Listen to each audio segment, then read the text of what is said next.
예언의 은사. 하나님의 말씀은 고린도전서 14장 1절로 5절입니다. 사랑을 따라 구하라 신령한 것을 사모하되 특별히 예언을 하려고 하라. 방언을 말하는 자는 사람에게 하지 아니하고 하나님께 하나니 이는 알아듣는 자가 없고 그 영으로 비밀을 말함이니라. 그러나 예언하는 자는 사람에게 말하여 덕을 세우며 권면하며 아니하는 것이요.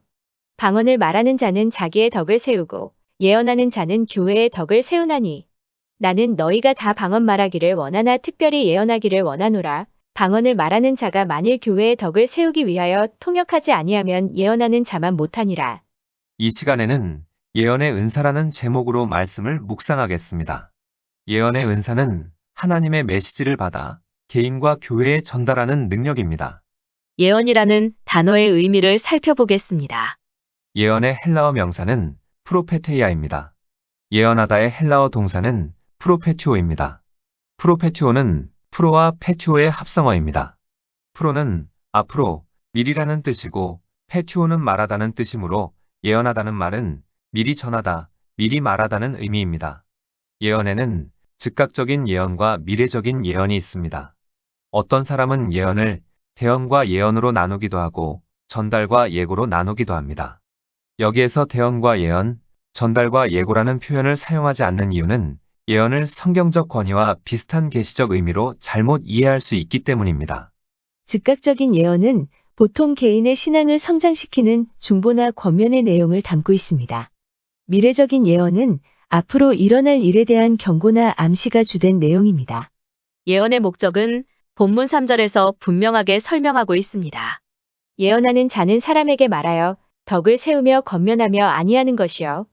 예언의 목적은 덕을 세우고 권면하며 아니하는 것입니다. 덕을 세운다는 것은 상대방을 세워주고 힘을 불어넣어 주는 것입니다. 권면은 용기를 불어넣어 주는 것입니다. 아니는 고통을 덜어주어 상처를 싸매주는 것입니다. 예언이라고 하면 흔히 신령한 미래의 일을 말하는 것으로 생각합니다. 물론 미래의 사건을 미리 말해주는 면도 있습니다. 하지만 예언의 주된 기능은 성도 개인의 신앙을 성장시키고 교회 공동체의 덕을 세우는 것입니다. 예언은 목회자의 설교 사역에 하지 못하는 부분을 감당합니다.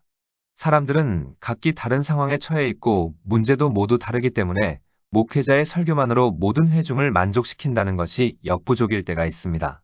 이런 개인의 필요를 만족시키기 위해 하나님께서 예비하신 것이 예언의 은사입니다. 개인에게 주어지는 예언의 말씀은 신앙의 어려움을 통과할 때 힘과 용기를 불어넣습니다. 예언은 위로와 용기의 원천이 되기도 하지만 죄를 지적하는 날카로운 면도 있습니다. 예언은 또 각 사람의 소명을 확인해주면서 하나님의 뜻을 보여주기도 합니다. 예언의 은사는 이처럼 여러 장점을 가지고 있지만 주의해야 할 점도 많이 있습니다. 특별히 실수의 가능성이 항상 있으므로 정확하고 올바른 분별력이 필수적입니다. 예언의 은사가 있는 사람은 늘 하나님의 말씀을 묵상함으로 성경 지식을 쌓아가야 합니다. 왜냐하면 상당수의 예언은 성경을 인용함으로써 이루어지기 때문입니다. 때때로 말씀에 온전히 서 있지 못한 사람이 예언을 하는 경우 많은 사람을 실족해 할 수 있습니다. 그러므로 인간적인 감정에서 나오는 생각을 예언이라고 말하는 오류를 범하지 않도록 주의해야 합니다. 그러나 예언의 은사가 잘 사용된다면 교회 공동체에 크나큰 축복이 될 수 있습니다. 웨인 그루뎀은 예언에 대해 다음과 같이 말했습니다. 예언은 우리 마음 또는 생각에 하나님이 즉흥적으로 주신 것을 사람의 언어로 전달하는 것이다. 예언의 은사는 설교나 가르치는 은사와 구별되어야 합니다. 어떤 사람은 예언하는 것이 설교하는 것을 의미한다고 생각합니다. 모든 영감된 말은 어떤 의미에서 예언이지만 영적인 예언의 은사는 설교하는 것이 아닙니다. 때때로 사람이 성령의 기름 부음을 받고 그의 머리보다 그의 영으로부터 나오는 것들을 자연스럽게 말할 수 있도록 영감을 받을 때에는 설교에도 예언의 요소가 있습니다. 그러나 그것은 예언의 은사가 작동하는 한 면일 뿐입니다. 예를 들어 복음을 증거할 때에 하나님의 말씀과 일치하지만 자신의 생각을 뛰어넘는 것들을 상대방에게 말하는 경우가 있습니다. 이런 경우 자신이 생각하지 않았고 이성으로부터 나온 것도 아니며 단지 성령의 감동을 받아 말하는 경우입니다. 이와 같은 경우 예언의 은사가 작용한 것입니다. 왜냐하면 예언은 영감된 말이기 때문입니다. 예언의 은사는 우리 자신의 이성적인 추론이나 지성을 뛰어넘어 말하는 것입니다. 예언의 은사가 설교나 가르치는 은사와 구별되어야 하는 이유는 첫째, 예언의 은사가 설교라면 고린도전서 14장 1절의 적용에 문제가 생기게 됩니다. 고린도전서 14장 1절에 사랑을 따라 구하라. 신령한 것을 사모하되 특별히 예언을 하려고 하라. 특별히 예언을 하려고 하라고 했는데 여기에 예언 대신에 설교나 가르치는 은사를 대입하면 특별히 설교하고 말씀을 가르치려고 하라는 의미가 됩니다. 이 구절은 전체적인 성도를 향한 명령인데 만일 예언의 은사가 설교라면 절대 다수의 성도들은 설교하고 가르치라는 명령에 불순종하고 있는 결과가 됩니다. 예언의 은사가 설교나 가르치는 은사와 구별되어야 하는 이유는 둘째, 성경은 예언하다와 설교하다 또는 가르치다를 분명히 구분하고 있습니다. 은사의 종류를 기록한 고린도전서 12장에서도 예언의 은사와 가르치는 교사를 구분합니다. 고린도전서 12장 29절에 다 사도겠느냐? 다 선지자겠느냐? 다 교사겠느냐? 다 능력을 행하는 자겠느냐? 예언의 은사가 설교나 가르치는 은사와 구별되어야 하는 이유는 셋째, 예언의 은사가 설교라면 고린도전서 14장 29절로 30절의 적용에 문제가 생깁니다. 고린도전서 14장 29절로 30절에 예언하는 자는 둘이나 셋이나 말하고 다른 이들은 분변할 것이요. 만일 곁에 앉은 다른 이에게 계시가 있거든 먼저 하던 자는 잠잠할지니라. 예언의 은사가 설교나 가르치는 은사라면 설교하거나 가르치는 자는 한 번에 둘이나 셋이 해야 하고 다른 이들은 그들이 설교나 가르침을 제대로 했는지를 분별해야 합니다. 또한 곁에 앉은 다른 이가 설교하고 가르칠 일이 있으면 먼저 하던 사람은 바로 중지해야 합니다. 결론적으로 예언의 은사는 설교나 가르치는 은사와 구별되어져야 합니다. 예언의 유익을 살펴보도록 하겠습니다. 예언의 유익은 첫째, 덕을 세우고 권면하고 아니합니다. 고린도전서 14장 3절에 예언하는 자는 사람에게 말하여 덕을 세우며 권면하며 아니하는 것이요. 이 말씀은 앞에서 설명한 대로 예언의 목적도 되지만 예언의 유익도 됩니다. 덕을 세운다는 것은 상대방을 세워주고 힘을 불어넣어 주는 것입니다.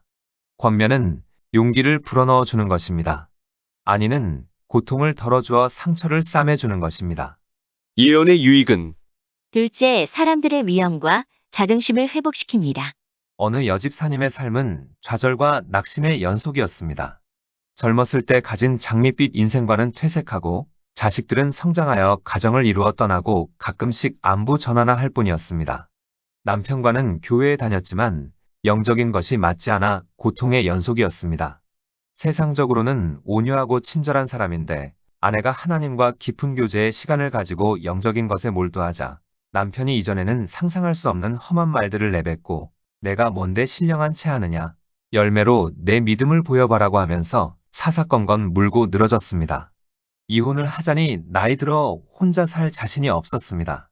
급기야는 사람들마저 만나는 것조차 싫어졌습니다. 사람들에게 자신의 처지를 이야기하면 겉으로는 동정하는 것 같으면서도 나중에는 자신이 그들의 수다의 대상이 됨을 알았기 때문입니다. 이 집사님은 하나님 앞에 무릎을 꿇고 하소연을 했습니다. 나는 이렇게 고통스러운데 하나님은 어디에 계십니까? 주님, 저는 어떻게 해야 합니까? 저에게 갈 길을 보여주옵소서. 그런데 갑자기 너는 내 것이라는 음성이 들려왔습니다. 이 음성을 듣는 순간 자신의 낮은 자화상을 회복하고 하나님이 자신을 여전히 사랑하며 자신의 고통을 잊어버리지 않고 계신다는 사실에 새로운 용기와 힘을 얻었습니다. 예언의 유익은 셋째, 성도의 삶에 대해 훈계하고 책망합니다. 고린도전서 14장 24절로 25절에 그러나 다 예언을 하면 믿지 아니하는 자들이나 무식한 자들이 들어와서 모든 사람에게 책망을 들으며 모든 사람에게 판단을 받고 그 마음에 숨은 일이 드러나게 되므로 엎드려 하나님께 경배하며 하나님이 참으로 너희 가운데 계시다 전파하리라. 다른 사람을 책망할 때는 조심해야 합니다. 영적 권위도 없고 훈련도 받지 않은 사람이 책망, 훈계하는 말을 함부로 하면 문제를 야기하게 됩니다. 예언의 유익은 넷째, 감사와 찬양의 마음과 기도 제목을 제공합니다. 기도하는 가운데 드려지는 시와 찬미와 신령한 노래들은 하나님의 영의 감동으로 주어진 노래입니다. 또 유창하게 기도하는데 기도 내용이 자신이 생각한 것들이 아닌 경우가 있습니다. 자신도 모르게 성령이 주장하여 기도하신 것입니다. 도고 사역에 종사하는 사람들에게 기도 제목을 하나님께서 주시는 경우가 있습니다. 이러한 기도를 예언적 기도, 예언적 도고라고 합니다. 예언을 해주는 기도가 아니라 기도 제목을 하나님으로부터 예언적으로 받아서 하는 기도를 말합니다. 이러한 기도는 하나님의 뜻대로 하는 기도라 할 수 있습니다. 이런 기도는 하나님이 이루어 주시기로 작정하고 기도하게 하신 것이기 때문에 오랜 세월 기도에도 항상 새로운 기분과 능력으로 기도하게 되고 반드시 응답됩니다. 예언의 유익은 5째, 상담의 상황에 대한 통찰력을 제공합니다. 다음은 어느 목사님의 간증입니다. 김 집사님 댁을 신방할 때였다. 그날 새벽 기도 중에 그들에게 주시는 하나님의 말씀을 간단하게 적었다. 적고 보니 책망투성이었고 내가 잘 알지도 못하는 책망의 내용도 있었다. 책망이 너무 강하여 나는 주저했다. 혹시 시험 들지는 않을까? 전하지 말까? 고민을 거듭하다 당사자의 허락을 받고 전했다. 나는 전하면서도 하나님이 왜 그들을 이렇게 심하게 책망하시는지 몰랐다. 3분의 2쯤 읽었을 때 김 집사는 엉엉 울기 시작했다. 지난 2년 동안 자기들이 어떤 행동을 저질렀으며 하나님이 어떻게 자기들을 책망하셨는가에 대해 이야기하면서 그럼에도 불구하고 불순종하고 있으니 하나님이 목사님을 통해 다시 책망의 말씀을 전해주시는 것이라고 말했다. 만일 내가 하나님의 음성을 듣지 못했다면 어려운 형편에 있는 김 집사의 일방적인 말만 믿고 집사님 힘내세요. 하나님이 다 해결해 주실 것입니다라는 말밖에 해주지 못했을 것이다. 이것도 위로이긴 하지만 하나님의 뜻에 대한 불순종을 연장시켜 주는 것밖에 되지 않았을 것이다. 여기까지가 간증입니다. 이처럼 하나님이 주시는 말씀이 비록 책망이라 할지라도 오히려 악화된 사태를 수습하여 하나님을 가까이 하는 계기를 마련해 줄 수 있습니다. 예언의 유익은 6째, 이미 알고 있는 것을 확인해 줍니다. 하나님은 아브라함이 이삭을 낳을 때까지 25년에 걸쳐 7회에서 8회 말씀을 주셨는데 대부분이 처음에 주신 말씀을 확대 및 구체화하는 말씀들이었습니다. 우리가 어떤 사역을 하거나 어떤 기도 응답은 받았는데 실제로 눈에 보이는 열매가 없으면 좌절하고 낙심합니다. 특히 오랜 세월에 걸쳐 이루어지는 약속에 대해서는 회의와 낙심, 희망과 기대가 교차되기도 합니다. 하나님은 이럴 때에 이전에 주신 말씀을 다시 확인하는 말씀을 주셔서 새로운 힘과 용기를 주십니다. 예언의 유익은 7째, 마음을 시험합니다. 하나님은 아브라함에게 100세에 얻은 외아들 이삭을 번제로 바치라고 요구하셨습니다. 이해할 수 없는 하나님의 말씀에 아브라함은 순종했습니다. 아브라함이 이삭을 번제로 드리기 위해 칼을 내리치는 순간 하나님이 말씀하셨습니다. 창세기 22장 12절에 사자가 가라사대 그 아이에게 내 손을 대지 말라. 아무 일도 그에게 하지 말라. 내가 내 아들 내 독자라도 내게 아끼지 아니하였으니 내가 이제야 내가 하나님을 경외하는 줄을 아노라. 하나님의 의도는 이삭을 번제로 죽이는 것이 아니었습니다. 아브라함이 애지중지하는 이삭마저 하나님을 위해 기꺼이 바칠 수 있는가 하는 마음을 시험하신 것입니다. 아브라함이 하나님을 섬기고 믿음이 있다고 하는데 과연 그렇다면 100세에 얻은 독자 이삭마저 바칠 만큼 말이 아닌 행동으로 실천할 믿음이 있는가를 시험하신 것입니다. 하나님은 우리의 마음과 믿음을 시험하십니다. 역대하 32장 31절에 그러나 바벨론 방백들이 히스기야에게 사자를 보내어 그 땅에서 나타난 이적을 물을 때에 하나님이 히스기야를 떠나시고 그 심중에 있는 것을 다 알고자 하사 시험하셨더라. 잠언 16장 2절에 사람의 행위가 자기 보기에는 모두 깨끗하여도 여호와는 심령을 감찰하시느니라. 아브라함은 실제로 이삭을 바칠 결단을 함으로써 하나님의 테스트에 합격하여 다시 한번 열국의 아비가 된다는 약속을 재확인받았습니다. 우리는 우리가 생각하는 만큼 자신을 잘 모릅니다. 더군다나 우리 마음을 잘 모릅니다. 예레미야 17장 9절로 10절에 만물보다 거짓되고 심히 부패한 것은 마음이라. 누가 능히 이를 알리오마는 나 여호와는 심장을 살피며 폐부를 시험하고 각각 그 행위와 그 행실대로 보응하나니. 우리는 하나님의 일을 한다고 하면서도 내 영광, 내 축복을 위해 일하는 경우가 있습니다. 또한 인간의 의로 하나님의 일을 하려는 경우가 있습니다. 하나님은 테스트를 통해 우리 마음속에서 순수하지 않은 것들, 동기가 불순한 것들을 하나하나 드러내십니다. 예언의 유익은 8째, 예언을 통해 새로운 사역이나 새로운 사업이나 새로운 방향 설정이나 중대한 결정을 내릴 수 있습니다. 5만 번 기도 응답을 받았다는 조지 뮬러는 어느 날 성경을 묵상하던 중 그 거룩한 처소에 계신 하나님은 고아의 아버지시며 과부의 재판장이시라는 말씀에서 하나님은 고아의 아버지라는 말씀이 그의 마음에 와 닿았습니다. 이후 그는 영국의 고아원을 설립하여 기도 하나만으로 평생에 걸쳐 수천 명의 고아를 먹여 살리는 사역을 감당했습니다. 이처럼 하나님은 예언의 말씀을 통해서, 기록된 말씀을 통해서 또는 환경이나 사람을 통해서 우리를 새로운 길, 새로운 사역, 새로운 사업, 새로운 만남으로 인도하십니다.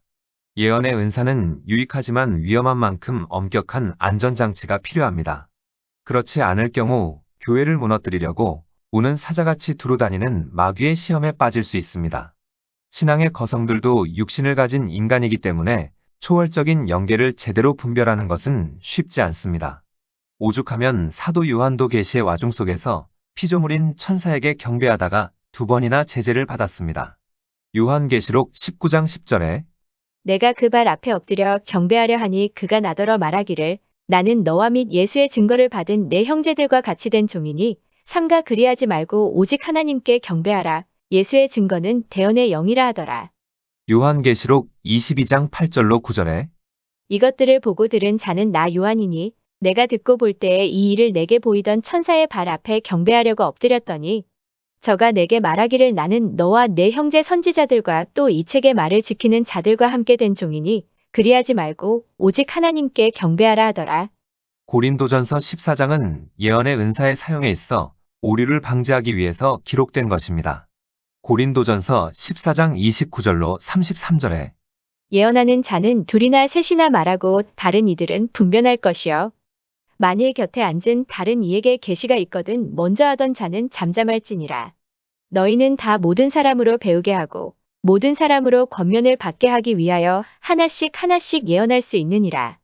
예언하는 자들의 영이 예언하는 자들에게 제재를 받나니 하나님은 어지러움의 하나님이 아니시여 오직 화평의 하나님이시니라. 이 말씀에서 우리는 예언을 실제로 사용할 때 몇 가지 주의해야 할 점을 배울 수 있습니다.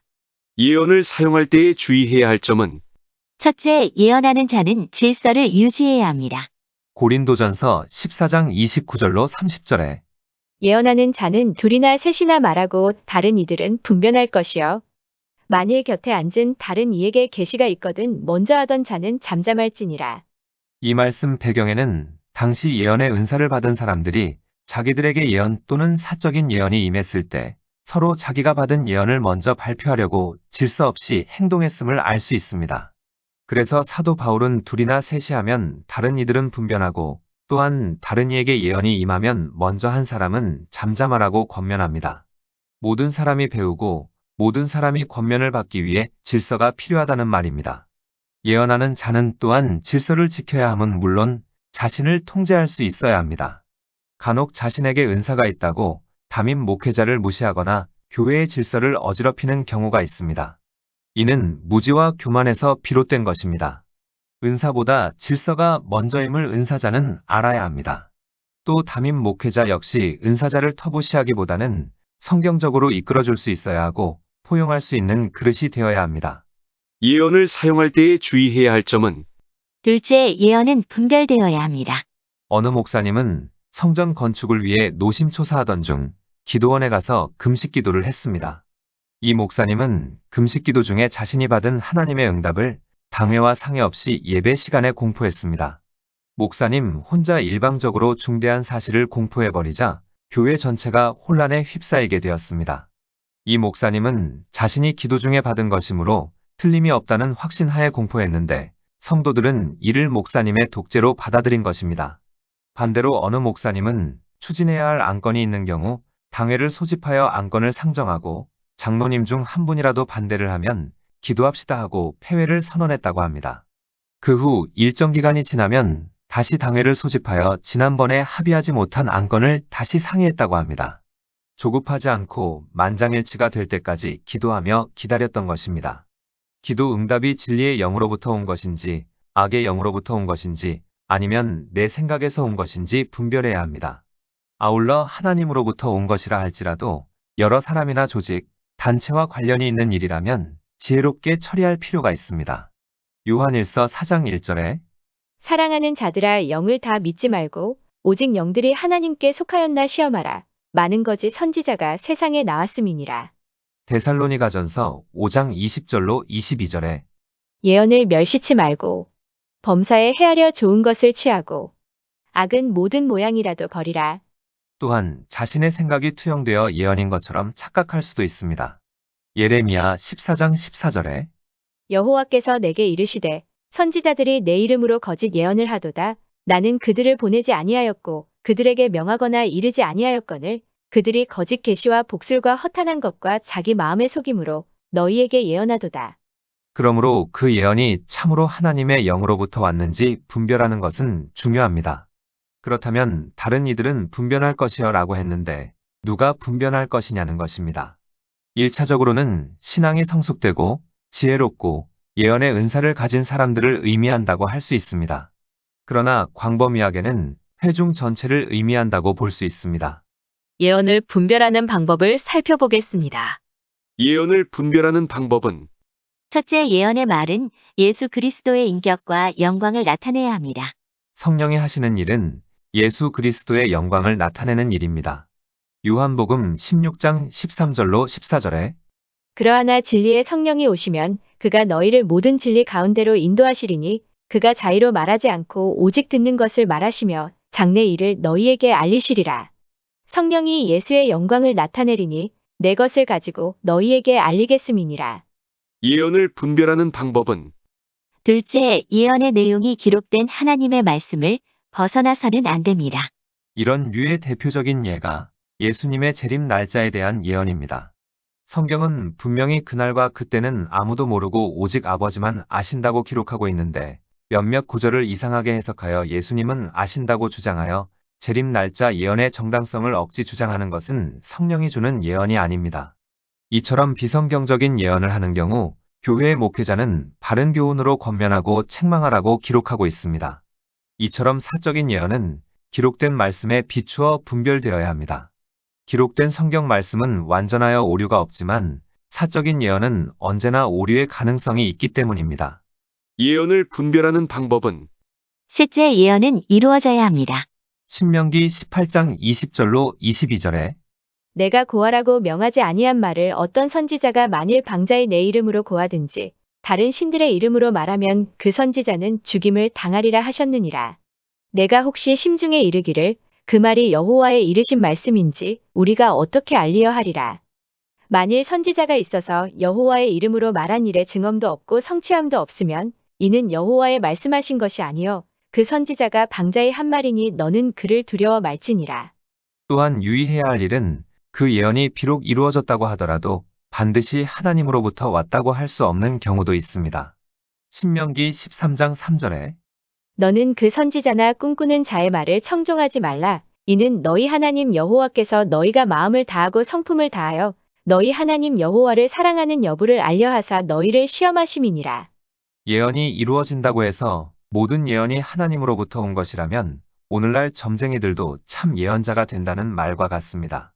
거짓 선지자와 거짓 그리스도가 기사와 이적을 행하고 그들이 하는 예언이 어느 정도 성취된다는 사실을 염두에 두어야 합니다. 마태복음 24장 24절에 거짓 그리스도들과 거짓 선지자들이 일어나 큰 표적과 기사를 보이어 할 수만 있으면 택하신 자들도 미혹하게 하리라. 비록 예언이 이루어졌더라도 여타 다른 점검사항, 기록된 말씀과의 합치 여부, 예수 그리스도의 영광 등에 비추어 분별해야 함은 당연한 것입니다. 그러므로 예언하는 자는 자신의 예언에 대해 기꺼이 분별받을 자세가 되어 있어야 합니다. 예언을 분별하는 방법은 넷째, 예언하는 자의 신앙 인격이 성숙되어 하나님과 하나님 말씀에 순종하는 생활을 해야 합니다. 예언을 한다고 하면서 하나님과 하나님의 말씀에 순종하지 않는다면 이러한 사람은 멀리해야 합니다. 예언 사역에 종사하는 어느 목사님은 신앙 인격 성숙도의 한 가지 믿을 만한 시험 방법은 교회에서 예언하는 자가 담임 목회자의 목회 방침에 순종하는가의 여부로 알 수 있다고 했습니다. 담임 목회자의 지도에 순종하지 않고 목회자의 가르침을 받아들이지 않고 스스로 예언자임을 자처하는 행위는 위험하다고 경고한 것입니다. 예언을 분별하는 방법은 다섯째, 예언의 말씀은 사랑의 마음으로 전달되어야 합니다. 고린도전서 13장 2절에 내가 예언하는 능이 있어 모든 비밀과 모든 지식을 알고 또 산을 옮길 만한 모든 믿음이 있을지라도 사랑이 없으면 내가 아무것도 아니요. 책망하는 말조차 사랑의 마음으로 전달되어야 합니다. 디모데후서 2장 25절에 거역하는 자를 온유함으로 징계할지니 혹 하나님이 저희에게 회개함을 주사 진리를 알게 하실까 하며 특히 개인적인 내용을 먼저 당사자와 개별적인 접촉을 가지지 않고 공개적으로 말하는 것은 조심해야 합니다. 바울은 은사의 종류를 말한 후 그 은사를 사랑의 동기에 따라 사용하고 구할 것을 권면합니다. 자신이 예언의 은사가 있다고 하여 마치 다른 사람을 조정하거나 통제하고 죄인 다루듯 몰아치는 경우가 있습니다. 이것은 주제넘은 행동입니다. 이는 또 교회 안에서 행해지는 주술이라고 할 수 있습니다. 예언의 은사를 통해 다른 사람을 통제해서는 안 되고 당사자의 존엄성이나 사생활이 침해되어서는 안 되며 더군다나 교회 목회자의 목회 방침에 저해되어서도 안 됩니다. 예언을 분별하는 방법은 여섯째, 예언이나 사적인 예언은 분명한 성경 구절의 지지가 없는 한 교리화되어서는 안 됩니다. 어떤 체험이나 사적인 예언은 성경을 넘어서는 경우가 있습니다. 그러나 이러한 것들이 권위를 가진 진리로 받아들여져서는 곤란합니다. 예언을 받은 사람들이 이단이나 사이비로 빠지는 이유는 사적인 예언을 교리화, 객관화시키기 때문인 경우가 있습니다. 예언을 분별하는 방법은 일곱째, 개인적인 예언에 의해 중요한 결정을 내릴 때는 신중해야 합니다. 개인적인 예언은 교회의 목사, 장로 및 다른 예언자나 신앙 인격이 성숙한 자들에 의해 분별되어야 합니다. 선지자 아가보는 바울이 예루살렘에 가면 고난 당함으로 가지 말 것을 예언했고 그 말을 들은 다른 사람들도 바울에게 가지 말 것을 권했습니다. 그러나 바울은 고난이 닥쳐올 것을 알면서도 예루살렘으로 향했습니다. 더군다나 신약의 예언의 성격은 권면하고 아니하여 교회의 덕을 세우고 숨겨진 죄를 드러내어 회개케 하는 것이 주목적입니다. 그러므로 예언의 말씀에만 근거하여 미래의 중요한 사업체 선정, 전문 사역자로서의 부름 등을 결정하는 것은 위험하다고 할 수 있습니다. 어떤 사람은 기도하는 중에 가게를 팔라는 음성을 수차례 들었다고 합니다. 신앙이 독실한 이분은 그 음성이 하나님의 음성인 줄 알고 순종했습니다. 급하게 파느라 헐값에 팔았습니다. 그러다 보니 좋은 가게는 다 팔고 허름한 가게 하나만 남았다고 합니다. 그제서야 아차했지만 때는 늦었습니다. 이 사람은 성령의 음성과 마귀의 음성을 구분하지 못한 것입니다. 이사야 8장 19절로 20절에 혹이 너희에게 고하기를 지절거리며 속살거리는 신접한 자와 마술사에게 물으라 하거든.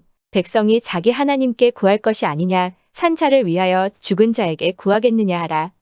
마땅히 율법과 증거의 말씀을 조칠지니 그들의 말하는 바가 이 말씀에 맞지 아니하면 그들이 정령이 아침 빛을 보지 못하고 영적인 세계를 접하는 경우 성급함은 금물입니다.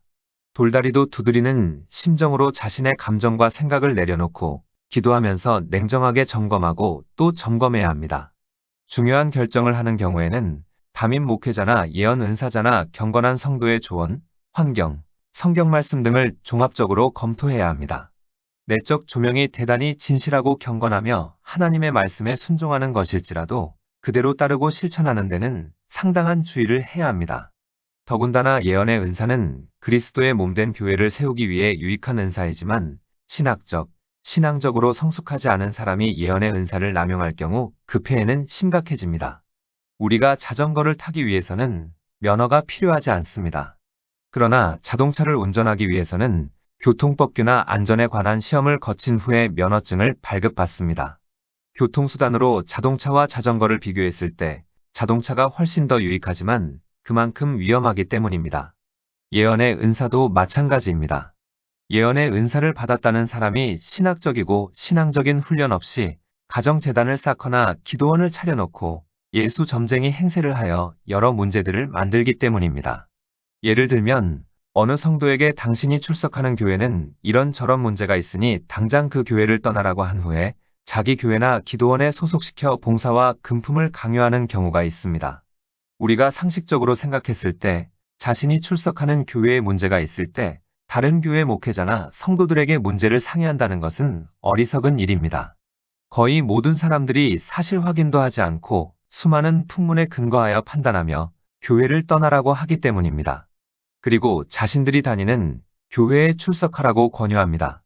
이처럼 기도하지 않고 다른 사람의 말만 듣고 교회를 옮기는 것은 어리석은 행동입니다. 왜냐하면 하나님께서는 각 사람으로 하여금 섬길 수 있는 교회를 지정해 주셨기 때문입니다. 또 어떤 사람은 예언의 은사가 있다고 하면서 당신 가정을 위해 기도하는데 남편이나 자녀들을 위해 물질을 심으면 좋겠다는 감동이 온다고 말을 합니다. 그러면 우환이 사라진다는 것입니다. 이런 경우 반신반의하면서도 혹시 모를 우환을 없애기 위해 거금을 드리기도 합니다. 설마 하고 거부하는 사람도 시간이 흘러 가정에 무슨 문제가 발생하면 그때 물질을 드리지 않아서 이런 일이 생긴 것은 아닌가 불안해합니다. 인생을 살다 보면 희노애락을 겪게 되는데 이러한 말에 속아서는 안 됩니다. 예언의 은사를 받았다고 하는 이들에게 짓눌려 대부분의 어린 성도들은 맹목적으로 충성합니다. 그 결과 정상적인 가정생활이나 교회생활에서 이탈하여 교회의 보호에서 벗어나 사단에게 던져지거나 윤리적이고 도덕적인 문제를 일으키기도 합니다. 예언을 분별하는 방법은 8째, 예언의 대부분은 조건적인 것이므로 반드시 이루어질 일이라기보다는 약속이나 권면에 해당하는 것들이 많습니다. 예레미야 18장 7절로 10절에 내가 언제든지 어느 민족이나 국가를 뽑거나 파하거나 멸하리라 한다고 하자. 만일 나의 말한 그 민족이 그 악에서 돌이키면 내가 그에게 내리기로 생각하였던 재앙에 대하여 뜻을 돌이키겠고, 내가 언제든지 어느 민족이나 국가를 건설하거나 심으리라 한다고 하자. 만일 그들이 나보기에 악한 것을 행하여 내 목소리를 청종치 아니하면 내가 그에게 유익해 하리라 한 선에 대하여 뜻을 돌이키리라. 어떤 사람은 크고 좋은 예언을 받았으니 아무렇게나 살아도 이루어질 것으로 생각하는 경우가 있습니다. 그러나 이것은 성경이 말하는 예언의 성격을 모르고 하는 소리입니다. 모든 예언은 그리스도를 증거하며 따라서 구속적입니다. 무슨 말이냐 하면 예언을 통해 그 사람이 하나님의 뜻에 순종하고 그리스도의 형상을 이루어가는 것이 1차적인 목적이라는 것입니다. 하나님은 출애굽한 이스라엘 백성들에게 젖과 꿀이 흐르는 가나안 땅을 약속하셨지만 불순종하고 불평했던 출애굽 1세대는 여호수아와 갈렙을 제외하고 모두 약속의 땅에 들어가지 못했습니다. 그러므로 좋은 예언의 말씀을 받았다면 그 말씀이 열매를 맺을 때까지 끊임없이 하나님의 뜻을 살펴 순종하는 삶을 살아야 합니다. 예언을 분별하는 방법은 9째, 예언을 들은 사람이 자유함을 가져야 합니다. 성령은 기쁨과 평강을 주시는 분이지만 악령은 불안과 두려움을 줍니다. 심지어는 책망의 예언조차 그것을 믿음으로 받아 회개한 후에는 심령의 평강이 임해야 합니다. 로마서 8장 15절에 너희는 다시 무서워하는 종의 영을 받지 아니하였고 양자의 영을 받았으므로 아바 아버지라 부르짖느니라. 로마서 14장 17절에 하나님의 나라는 먹는 것과 마시는 것이 아니요 오직 성령 안에서 의와 평강과 희락이라. 고린도후서 3장 17절에 주는 영이시니 주의 영이 계신 곳에는 자유함이 있느니라. 보편적으로 성령의 음성을 들었을 때는 심령의 평강이 임합니다. 그러나 악령으로부터 온 것은 왠지 마음이 불안하고 어수선합니다. 이로써 우리는 그것이 성령의 사역인지 악령의 사역인지 분별할 수 있습니다. 그럼에도 불구하고 해석이나 적용에 각별한 유의를 해야 합니다. 어떤 사람이 자신이 출석하는 교회의 장로님에 대한 환상을 보았는데 그 장로님 위에 먹구름이 보이고 금고 속에 돈이 흐트려져 있는 장면이었다고 합니다. 그 장로님은 재정장로이므로 혹시 교회의 공금을 유용한 것은 아닌가 하고 장로님을 의심했습니다. 그런데 나중에 장로님이 운영하는 사업체에 도둑이 들어 금고 속에 돈을 훔쳐간 일이 생겼습니다. 이처럼 환상을 통한 예언의 해석은 여러 갈래이므로 해석에 신중을 요합니다. 예언을 분별하는 방법은 10번째, 예언의 성취 방법, 시기 및 해석은 쉬운 일이 아님을 알아야 합니다. 환상이나 음성이 분명하더라도 성취의 방법이나 시기, 해석 문제가 쉬운 일이 아닙니다. 아브라함이 75세에 하나님은 아브라함의 씨를 통해 큰 민족이 일어날 것을 말씀하셨지만 10년이 지나도록 아들이 없었습니다. 그래서 조바심이 난 아브라함과 사라는 인위적인 방법으로 아들을 얻었지만 약속의 자녀는 아니었습니다. 하나님의 약속은 25년 후에야 성취되었습니다. 또 어린 요셉에게 아버지 야곱과 형들이 엎드려 절하는 환상은 10수년 후에야 이루어졌습니다. 약속의 시간과 성취의 시간 사이에 엄청난 괴리가 있었기 때문에 기다림에 지친 인간의 실수가 드러난 것입니다. 베드로에게 임한 환상을 살펴보면 베드로는 보자기 환상을 3번 보았지만 그 의미를 알지 못했습니다. 그러던 중 이방인 고넬료가 보낸 사람들의 방문을 받고서야 보자기 환상의 의미를 깨달았습니다. 예언은 틀릴 가능성이 많고 해석하기가 용이하지 않고 지혜롭게 사용하지 않으면 말썽의 소지가 많으므로 분별에 조심해야 할 뿐만 아니라 전달할 때에도 각별한 유의가 필요합니다. 예언의 은사와 교회 정치와 행정의 관계에 대해 살펴보겠습니다. 교회의 정치나 행정이 예언의 은사를 가진 사람에 의해 운영되어야 하느냐는 것입니다. 예를 들면 다음과 같은 간증이 있습니다. 어느 집사님이 영역이 있는 목사님의 안수를 받아 영안이 열리고 예언의 은사를 포함한 여러 은사를 받았습니다. 이 집사님은 자신이 출석하는 교회에서 박 집사님이 회장으로 남성교회를 주재하는 환상을 보았습니다. 이 집사님은 자신의 환상을 담임 목사님에게 전했습니다. 자신이 그런 환상을 보았으니 빨리 남성교회를 조직하여 박 집사님을 회장에 앉히는 것이 어떻겠냐는 것이었습니다. 담임 목사님은 이전에 섬기던 교회에서도 이런 폐허를 보아왔던 터라 이런지하에 거절하고 설교 시간에 사적인 예언을 통해 교회의 행정을 간섭하려는 이 집사님을 책망했습니다. 이후 이 집사님은 이런 일로 인해 담임 목사님과 수차례 부딪힌 후 교회를 떠났습니다. 정도의 차이는 있지만 이런 일은 비일비재합니다. 이런 경우 어떻게 해야 하느냐는 것입니다. 지금까지 살펴본 바와 같이 모든 예언은 평신도든 목회자든 분별되어야 합니다. 교회의 행정이나 정치는 예언의 은사를 가진 사람에 의해 운영되는 것이 아닙니다. 신약의 교회를 살펴보면 교회 행정의 중요한 결정은 예언의 은사를 가진 사람이 아니라 교회의 장로나 집사들에 의해 행해졌습니다. 바울은 교회를 개척할 때마다 예를 들어 더베, 루스드라, 이고니아, 비스디아 안디옥의 교회에서 기도하면서 장로들을 먼저 택했습니다. 아울러 신약의 각 교회에는 장로, 감독자에 대한 기록이 많이 있습니다. 예언의 은사를 가진 사람이나 선지자들이 활발하게 활동한 것은 사실이지만 그들이 실제로 교회의 정치나 행정에 직접 개입되었다는 기록은 없습니다. 그들의 기능은 권장 사항에 불과했습니다. 실제적인 교회의 정치나 행정은 장로들에 의해 운영되었습니다. 물론 이런 장로들의 대부분은 예언의 은사를 가진 사람들이었습니다. 당시 장로는 오늘날 목회자에 해당합니다. 디모데전서 4장 14절에 내 속에 있는 은사, 곧 장로의 회에서 안수받을 때의 예언으로 말미암아 받은 것을 조심 없이 말며 예언의 은사를 방해하는 것들을 살펴보겠습니다. 예언의 은사를 방해하는 것은 첫째, 신학적 편견입니다. 기사와 이적은 사도 시대에 끝나고 우리에게는 완전한 성경이 있으므로 성경 외의 예언은 필요 없다고 잘못 알고 있는 경우 예언의 영이 임하기 어렵습니다. 특히 많은 은사중지론자들은 히브리서 1장을 인용하면서 예언을 부인합니다.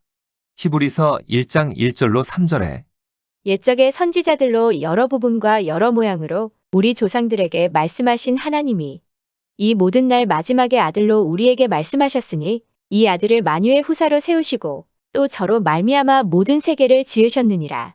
이는 하나님의 영광의 광채시요 그 본체의 형상이시라. 그의 능력의 말씀으로 만물을 붙드시며 죄를 정결케 하는 일을 하시고 높은 곳에 계신 위엄의 우편에 앉으셨느니라.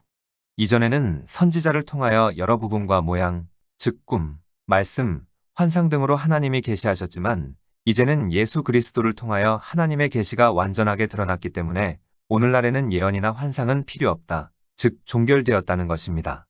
과연 이 구절이 이러한 의미로 사용되었는가 살펴봐야 합니다. 결론적으로 이런 해석은 원문의 의도를 곡해하는 것이라고 할 수 있습니다. 그렇다면 히브리서의 기록 의도는 무엇이냐는 것입니다.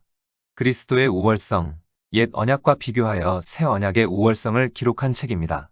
그러므로 이 구절들은 옛 언약의 사자들이 선지자들에게 주신 계시보다 그리스도를 통해 드러난 계시가 우월하고 완전하다는 뜻이지, 그렇다고 해서 선지자들을 통해 주신 계시의 방편들이 종결되었다는 뜻은 아닙니다. 이것은 성경의 다른 구절들을 통해 증명됩니다. 고린도전서 14장 1절에 사랑을 따라 구하라 신령한 것을 사모하되 특별히 예언을 하려고 하라. 데살로니가전서 5장 20절에 예언을 멸시치 말고 예수님의 성육신을 통해 예언이 중지되었다면 왜 위의 구절들은 예언을 구하고 멸시하지 말라고 했느냐는 것입니다.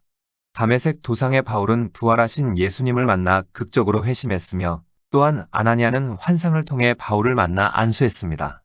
백부장 고넬료는 환상 중에 천사를 만나 베드로를 청했고 베드로도 환상을 통해 이방인 고넬료 집에 가서 복음을 전했습니다. 바울은 환상을 통해 마게도니아로 가서 전도했습니다. 그러면 반대자들은 이것들은 정경이 완성되는 과정에서 일어난 일이고 정경이 완성된 후에는 이런 일이 일어나지 않았다고 주장할지 모릅니다. 그러나 이것은 자기들의 무체험에 근거한 신학적인 주장에 지나지 않습니다. 교회사를 보아도 예언과 환상을 경험한 사람들은 많이 있습니다. 히포의 어거스틴 감독, 속사도 폴리캅, 터툴리안, 콘스탄틴 황제, 존 낙스, 석유왕 존디, 록펠러, 조지 워싱턴 카버, 샌더스 대령, 척 리프카, 찰스 스펄전 등이 있습니다. 이 중 찰스 스펄전의 예를 들어보겠습니다.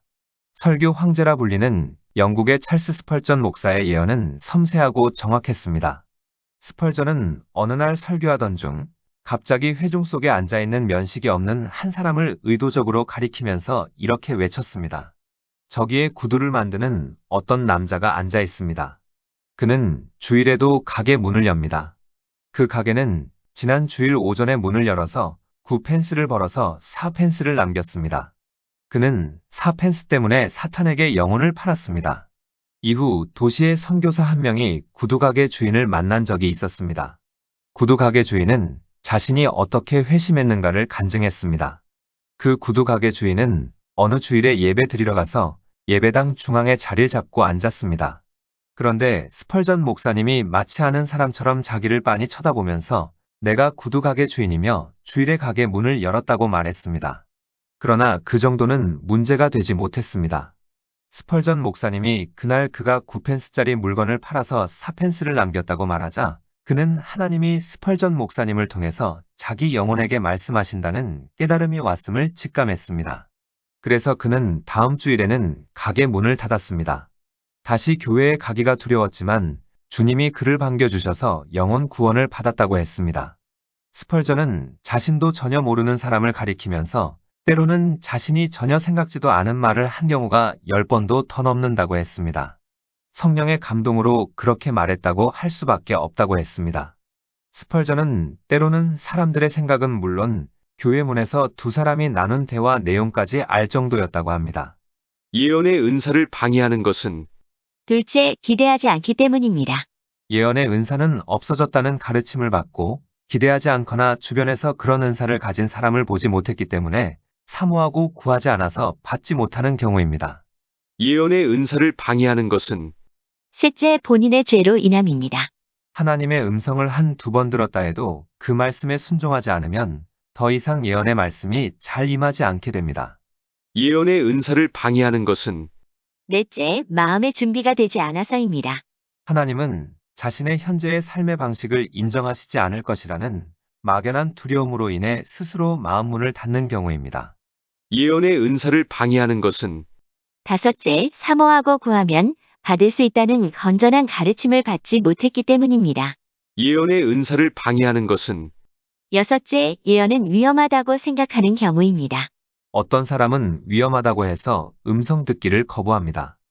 빈포이트레스는 예언에 틀릴 가능성이 있기 때문에 오늘날 예언을 부정해야 한다면 개신교가 인정하는 성경 66권의 정경이 완성되지 않은 초대교회 당시에는 예언을 분별할 표준이 없었기 때문에 지금보다 더 위험했을 것이라고 반문합니다.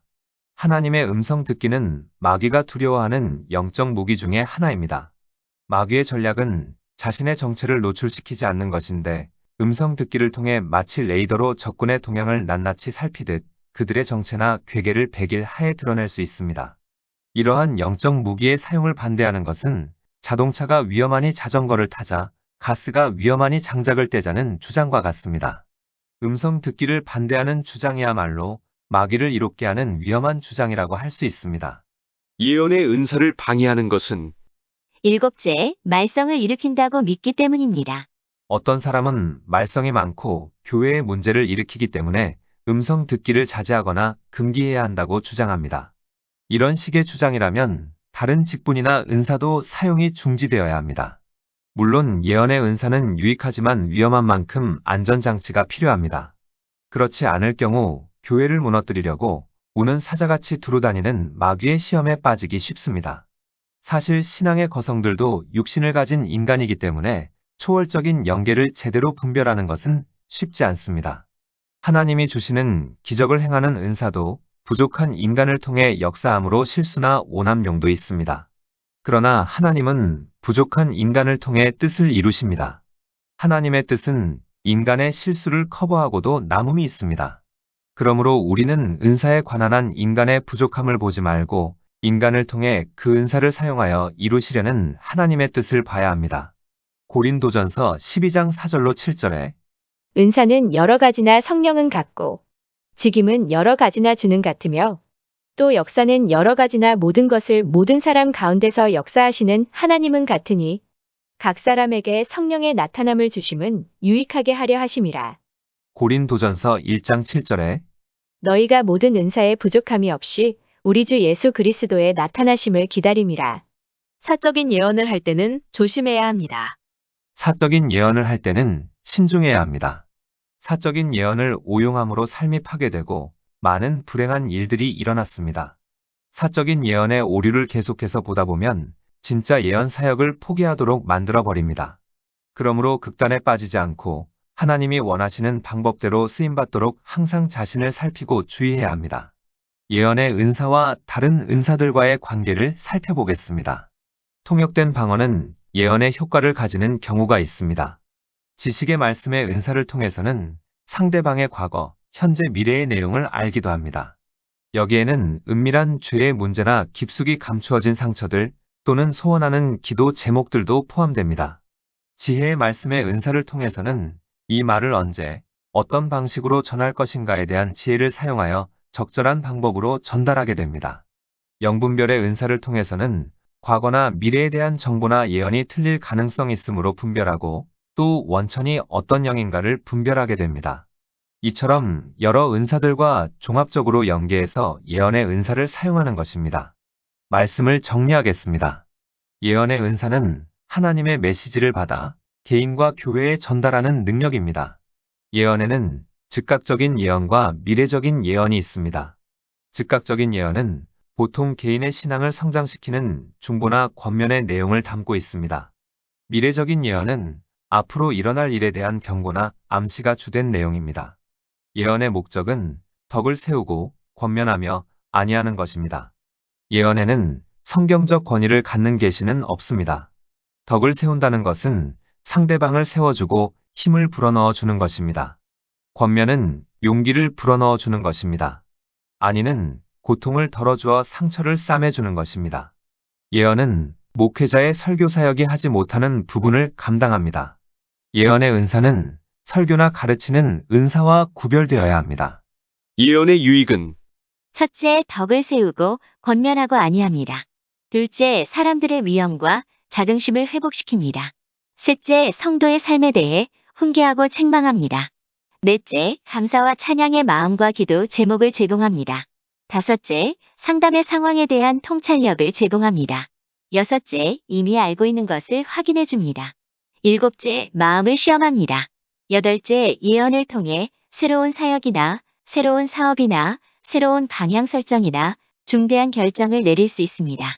예언을 사용할 때에 주의해야 할 점은 첫째, 예언하는 자는 질서를 유지해야 합니다. 둘째, 예언은 분별되어야 합니다. 예언을 분별하는 방법은 첫째, 예언의 말은 예수 그리스도의 인격과 영광을 나타내야 합니다. 둘째, 예언의 내용이 기록된 하나님의 말씀을 벗어나서는 안 됩니다. 셋째, 예언은 이루어져야 합니다. 넷째, 예언하는 자의 신앙, 인격이 성숙되어 하나님과 말씀에 순종하는 생활을 해야 합니다. 다섯째, 예언의 말씀은 사랑의 마음으로 전달되어야 합니다. 여섯째, 예언이나 사적인 예언은 분명한 성경 구절의 지지가 없는 한 교리화되어서는 안 됩니다. 일곱째, 개인적인 예언에 의해 중요한 결정을 내릴 때는 신중해야 합니다. 여덟째, 예언의 대부분은 조건적인 것이므로 반드시 이루어질 일이라기보다는 약속이나 권면에 해당하는 것들이 많습니다. 아홉째, 예언을 들은 사람이 자유함을 가져야 합니다. 열 번째, 예언의 성취 방법, 시기 및 해석은 쉬운 일이 아님을 알아야 합니다. 예언의 은사와 교회 행정에 대해 살펴보겠습니다. 교회의 행정이나 정치는 예언의 은사를 가진 사람에 의해 운영되는 것이 아닙니다.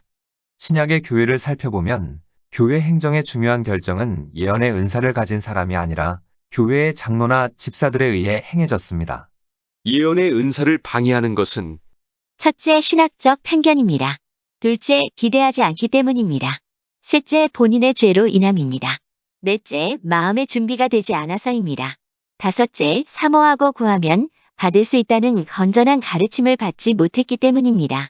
여섯째, 예언은 위험하다고 생각하는 경우입니다. 일곱째, 말썽을 일으킨다고 믿기 때문입니다. 사적인 예언을 할 때는 신중해야 합니다. 기도하시겠습니다. 하나님, 우리 안에 있는 성령의 은사들이 불일 듯 일어나게 하시고 올바른 분별을 통해 사단에게 속지 않게 하옵소서. 예수님의 이름으로 기도드립니다. 아멘. 하나님께서는 내 형편이 어떠하든 내 신분이 무엇이든 무슨 죄를 지었든 변함없이 나를 사랑하십니다.